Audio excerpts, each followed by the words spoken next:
terms of how to teach today's firefighters and how to teach the firefighters from the 40s and 50s and continuing on through, we have had to kind of adapt and overcome so that we still get the same successful goal of, again, protecting life and property, extinguishing fire, and having everybody come home safely. How do we achieve that goal?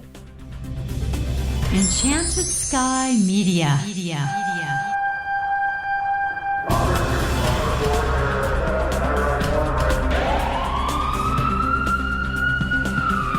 From Los Angeles, this is Code 3, the Firefighters Podcast, hosted by award-winning journalist Scott Orr.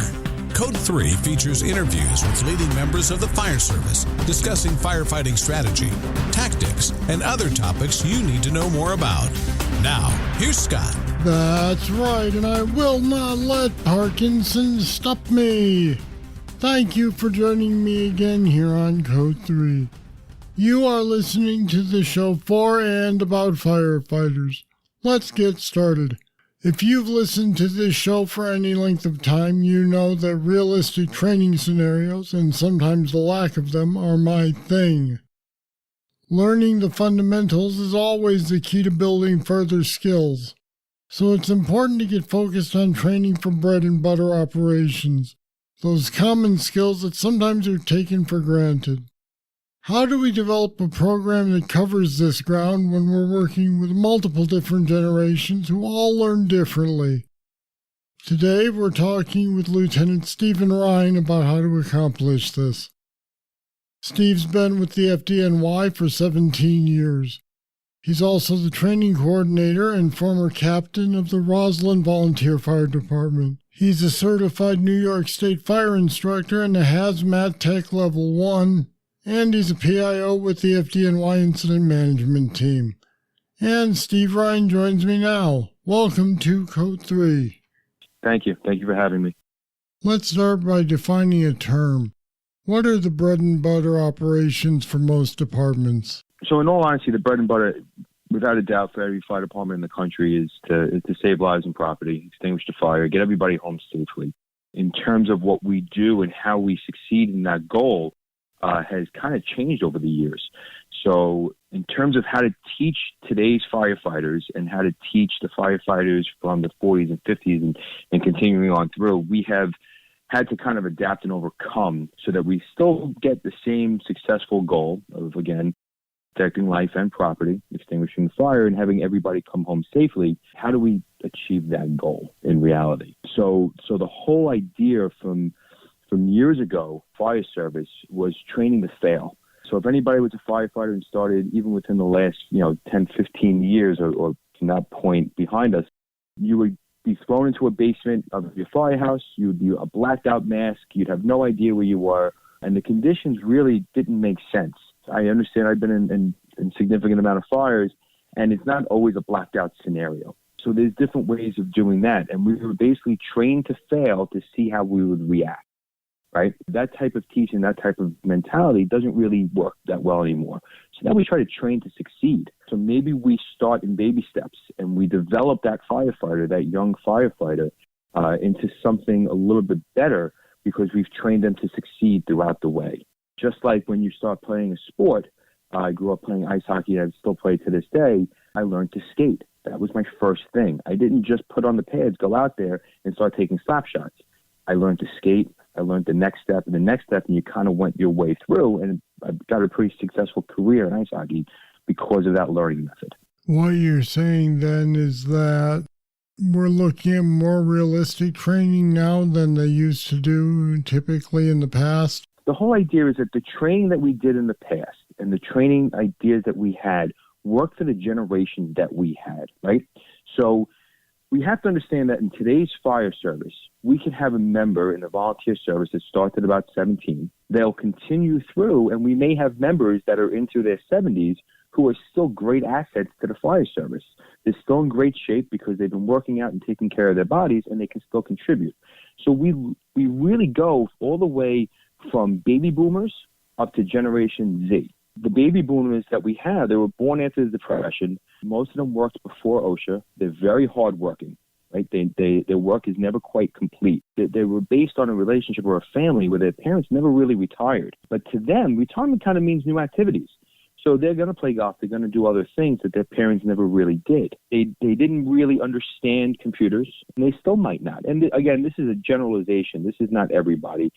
For example, my father was a baby boomer, and the man was an electrical engineer and knows everything there is to know about computers and helped me make my house a smart house. So it's not every person, in that generation. But these baby boomers, they really appreciate a team approach, but they expect everybody in that team to have the same work ethic. They don't expect one person to fail on that team. So when I first entered the fire service, over 20 years ago, these were my mentors. These were people that had second jobs, all of them. They were raised where they had the second job and they provide for their family. Now, with the Generation X, which I am, we start with a work-life balance.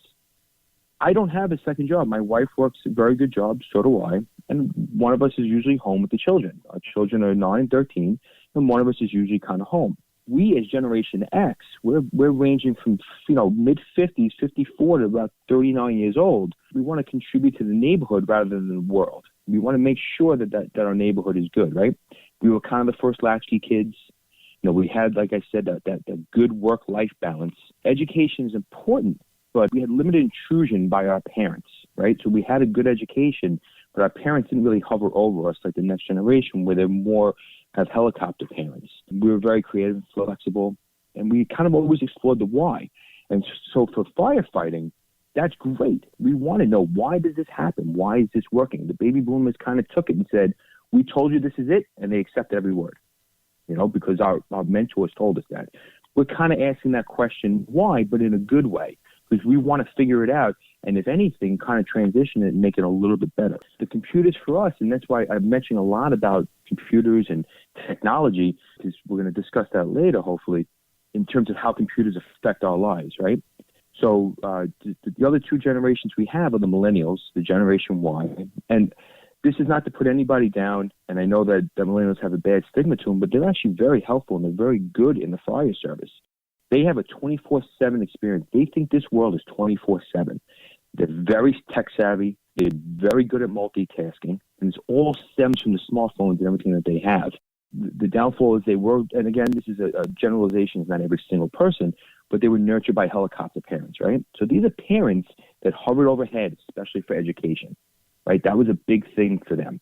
So their parents kind of helped them with their education a little bit more than the generations prior. So then how do we design training programs that give the older members something while we're also teaching the current generation at the same time? So let me just finish real quick with this, and I'm going to jump into that because I think this is going to help answer that, right? So this Generation Y, these millennials, they integrate technology and they integrate their opportunity to learn the technology.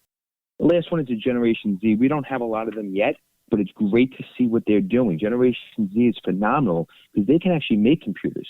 So the millennials understand them very well, but the Gen Z kind of knows how to create them, actually make them. And they expect work to be kind of fun. So you're right. So here's a great question.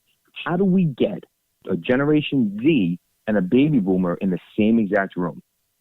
Well, what we try to do is, and what we try to do in the fire service, is let everybody teach each other. So as a training officer and as a lieutenant with the FDNY, I'm out there and I'm making sure that all my generations are working together. And really, I'm there to kind of guide the lecture and kind of guide the train that's going on.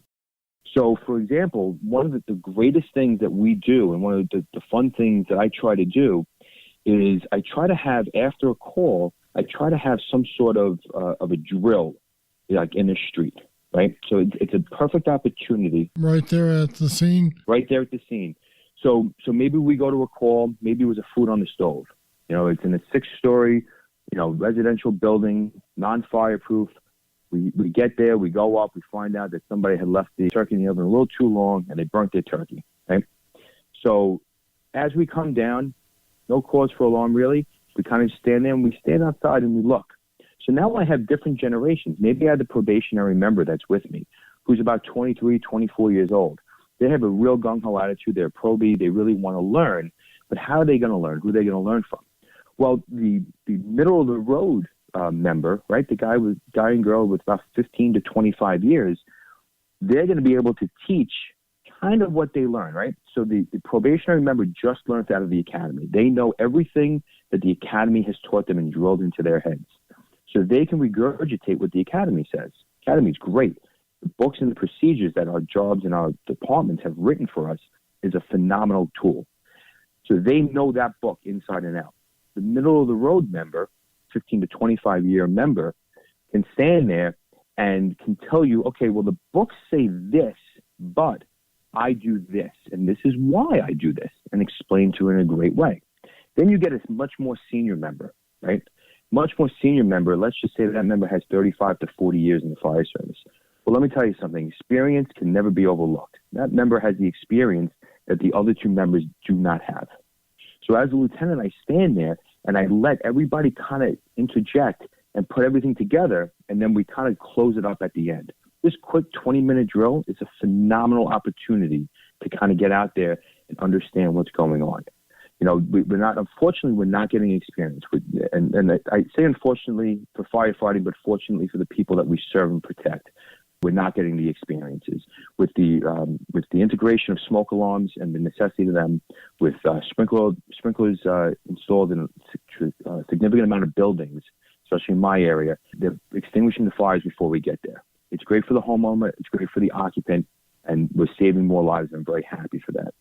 In terms of experience as the firefighter, we're not really getting it. So we rely on the older members' experience that they have, and it gets passed down. Right, and then that leads to a situation where you need to train more, but you don't necessarily have more time because you're going on other kinds of runs other than fires. So how do you find the time to train the little bit more than fundamentals that the younger guys need? So that's a phenomenal question, and what we can do is technology. So we have smartphones. Everybody has a smartphone. Every member of my firehouse has a smartphone. Everybody understands kind of how to use them. And a lot of this stuff is very easy, right? So we can download tons of different ideas. We can use mobile group messaging apps, similar to like a GroupMe or WhatsApp. We can use social media apps like Facebook, Twitter, and Instagram. And we can throw things up there. So when the member is lying in bed at night, maybe he went home, or he or she went home, and they're lying in bed and they're looking at their phone real quick, and a GroupMe pops up, or a message pops up with a link to something, they can take a look at it, a quick read on it. So maybe you're giving them something that's a 2 or 3 minute read. Now that member who has 40 years in the fire service is going to read that differently and understand that differently than the 25-year-old and the brand new member. Because that member the older member is going to understand what's going on, maybe relive the scenario in their head because maybe they recall that incident or that fire or the lessons learned in a different way, and kind of get that information out. So what I do is I have a GroupMe. I set up this GroupMe. It's a training GroupMe. And I just send out really quickly maybe an article. And it's kind of discussing an incident that may have happened. Maybe it's the 20th anniversary of this incident. And, hey, what did we learn from this incident? And I set it up nicely, right? I don't just take the post. That bothers me the most when people do that. I don't just take the link and throw it up there and hope somebody reads it. I give it a quick little paragraph or a quick little 3 sentences just to introduce it, right? You need something to grab. Nobody wants to read a book or a newspaper article if you don't have that grabbing. No journalist would ever have a job if they didn't have that opportunity to kind of grab you in, you know, the heading or whatever it might be. I want to make sure that my members look at it and say, hey, you know what? I want to read this. I want to spend the next 2 to 3 minutes of my life reading this. So now they read it and they're sitting there, and maybe it's 11:30, 12 o'clock at night. It doesn't matter. It's not like a group text going out. You can mute these things. You can keep it on silent so you're not being interrupted in the middle of the night. And then maybe this 40-year member who's about 60 years old writes something very nice, very good. He sends something out there. And then the 25-year-old member, who's now the probie, kind of writes something back and says, hey, you know what? I do remember reading about that incident or that fire while I was in probie school. And this is the lesson that I was taught and I had learned. And then the 45-year-old member, right, who's probably got 20-plus years in the fire service, can write something again and say, hey, this is something I took from it. So everybody's interjecting. Everybody's giving something. And it's a phenomenal tool that we have that a lot of departments aren't really utilizing. It sounds like a great way to go about it, but how much more do you get out of the hands-on reality training than you do with technology? So you can't say no to hands-on, right? Hands-on is huge for us, and we are a hands-on type of profession, right? We are, without a doubt, that's what we do. We are hands-on. We lift things up and put them down. We move heavy stuff from point A to heavy stuff to point B in pitch black, right? And that's kind of what we do, and that's the reality of it. You know, having that mindset in my head of understanding that I have to physically do this is great. I want to work smarter, not harder. So what lessons do I learn? How do I learn how to move these things from this point to that point, right? How do I learn it, unfortunately, from maybe a line of duty death? How do I understand what they did in that situation and what I can Monday morning quarterback? Because it's not a bad thing to do that. Everybody likes to do that, right? So how do I learn all this stuff? Now we come to the hands-on portion, right? So going back to the different generational gaps that we have, for example, the baby boomer, you know, when they were probationary members and they were younger members, and I taught them to put up a portable, they were taught, not I did, but they were taught to put up a portable ladder. They were taught their way, and they were told this is what you do, and they just did it. They didn't ask the question why. They didn't ask how. They didn't ask anything. They just did what they were told, and that's because at that time the question of why was because I told you to. Exactly. But now that those questions or those answers aren't really accepted by the generations that we have today. Right. They want to know why they're being asked to do things, how it will help or how it'll change things. Exactly. And it was also trained to fail. So you were given, these baby boomers and even, you know, these Gen Xers in the beginning were given that portable ladder and they said, put it to that window. And you may have never done that in your life. You may have never picked up a ladder in your life, but you had to go do it.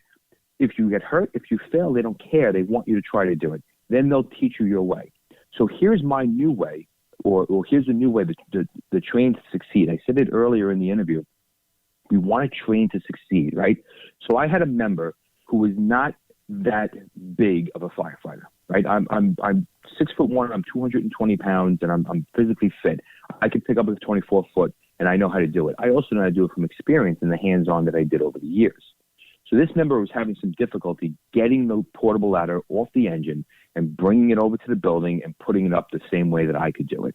I understand that. This member weighs about 90 pounds less, is not as physically fit as I might be for my size, and dragging something that heavy is kind of difficult. So instead of training this member to fail, we trained this member to succeed.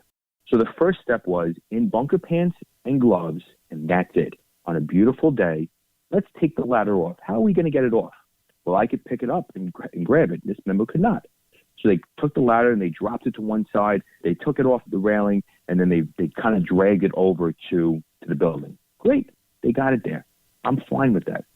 We have tons of ladders. We have plenty of ladders. If it breaks, we'll take care of it. Then it's how do you raise the ladder? Well, I can raise the ladder differently, and every member is different. This member was having difficulty. Again, in just bunker pants, gloves, in a nice situation with a beautiful day, that's how we started. So the next week comes, and they were doing great. The next week comes, you put the jacket on, you put the bunker coat on, gloves, helmet. Okay, now do it.